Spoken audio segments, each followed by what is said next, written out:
Nous savons la vigne du Seigneur, dans la Sainte Écriture, c'est le peuple de Dieu et qui s'accomplit dans l'Église. Dieu lui-même en est le vigneron, plein de sollicitude pour sa vigne. Cette comparaison est très éclairante. Nous sommes en période de vendange. La culture de la vigne demande beaucoup de soins. Il faut s'en occuper toute l'année, planter, désherber, tailler en temps voulu, traiter les ceps contre les maladies. Puis, c'est l'attente patiente de la vendange, dans l'espoir qu'elle ne va pas être abîmée par la grêle ou par l'orage.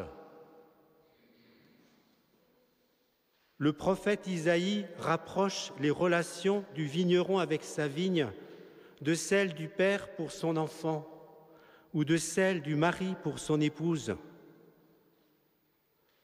L'amour de Dieu pour son peuple est vraiment passionné. Et pourtant, malgré tant de sollicitude, de tendresse du Père pour son peuple, ce dernier ne porte pas tous les fruits qu'il devrait. Loin de là. Dieu attendait le droit et la justice. Or, il constate que son plan chéri n'a produit que l'iniquité, le crime et l'idolâtrie. Dans l'Évangile, Jésus reprend la même comparaison de la vigne. Les vignerons s'approprient toute la récolte. Ils oublient qu'ils n'en sont que les gérants. Ils se montrent odieux et vont même jusqu'à tuer le fils du propriétaire. Notre Seigneur raconte cette parabole quelques jours avant sa passion et sa mort sur la croix. Il annonce par avance son sacrifice rédempteur, source de vie et de sainteté. Cette vigne, c'est aussi la source d'eau vive, c'est aussi le Christ lui-même, l'époux de nos âmes, l'ami sur lequel on peut toujours compter, mais à qui nous ne sommes pas toujours fidèles. Nous sommes comme ces vignerons, frères et sœurs, lorsque nous voulons être propriétaires de notre vie et de nos biens. Pourtant, ici-bas, rien ne nous appartient. Dieu nous a confié notre existence pour un temps limité. Simples gérants des biens reçus de Dieu, nous devons les faire fructifier pour l'extension de son royaume, jusqu'au jour où Jésus reviendra en gloire juger les vivants et les morts. Et son règne n'aura pas de fin. L'Église est le nouveau peuple de Dieu. Mais l'exemple d'Israël doit nous rendre humbles. Le salut n'est pas acquis parce que nous sommes baptisés. Fidèles laïcs, religieux, pères ou frères. Notre Seigneur a fait le don de la foi à ses enfants. Il attend de nous une vraie fidélité à l'Évangile. Nous devons, frères et sœurs, être les témoins du Christ ressuscité, par l'exemple, par la parole, par l'amour de Dieu, l'amour de nos frères et sœurs, comme le vigneron qui visite sa vigne à toutes les saisons. Nous devons laisser le Seigneur venir en tout temps, en nos cœurs.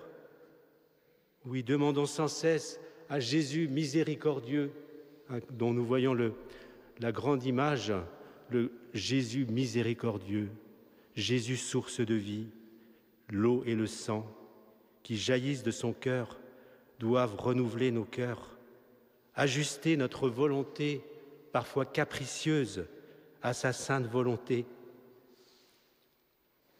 En étant reliés à Jésus, le cep, notre vie est illuminée par sa présence, vivifiée par lui.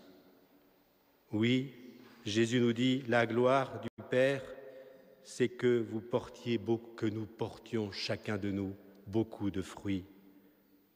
Et les fruits de l'Esprit sont rappelés par saint Paul dans la lettre aux Galates.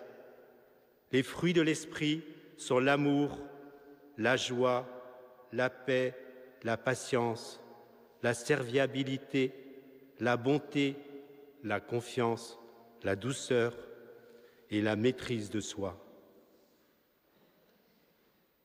Avons-nous en nous ces fruits? Sommes-nous patients? Sommes-nous pacifiques, bons, confiants, doux, maîtres de nous-mêmes? Tous les baptisés, chacun de nous, membres vivants du corps nous sommes le corps du Christ. Et Jésus en est la tête. Et Jésus nous donne sa grâce, ce trésor de la vie d'enfant de Dieu que nous possédons en nous-mêmes. Jésus l'affermit par le don de l'Esprit Saint, par la confirmation. Jésus nourrit notre vie d'enfant de Dieu dans l'Eucharistie. Jésus guérit nos cœurs dans le sacrement de la réconciliation.